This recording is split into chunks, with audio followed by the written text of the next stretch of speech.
Hey y'all, it's Heather with the Scent Diaries. Welcome back. Excuse the hair, please. I just got out of the shower. You'll probably hear my nonverbal son in the background, so ignore that. We're going to be continuing on the scary story train today, and we're going to be talking about the new house.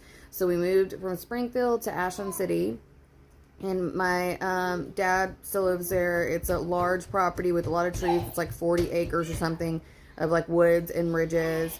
And we lived like out in the middle of nowhere. Like our road wasn't even paved. It was just a gravel road, and we would have to walk like a mile like from the bus if my dad wouldn't pick us up and like take us back to the house.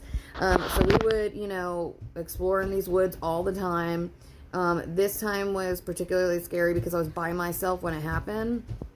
So I was like walking, down the driveway, down our road, and next to our house, there was this other like property. I don't even know who owned it. There wasn't even a house down there. There was like a little bit of a clearing where they looked like there had been a driveway at some point, but I don't know if it was ever finished or anything. And we technically weren't supposed to go down there because it wasn't our property for one, and like at some point it connected to the hunting range, not hunting, whatever you call it, the reservation.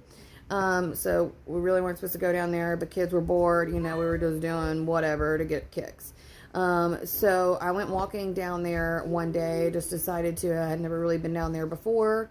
And when I got very quickly into the path, like I was not deep at all, and this is in the middle of the day, I had heard a low, like guttural, animalistic growl. And I know what coyotes sound like. We don't have wolves in the area, so I was like, what the heck, what is that? It's freaked me out, and it sounded close.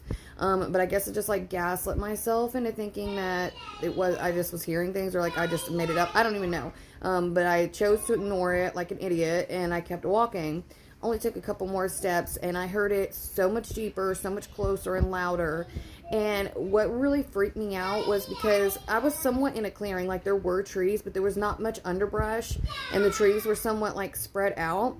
So there was not a lot of cover. Like there was nowhere for whatever something this size, because it sounded big, could hide. You know what I mean? And that's what made me really start to panic, was because this thing is close. It sounds like it's within like a couple yards of me, like maybe 10 feet away at tops. And I am not seeing it.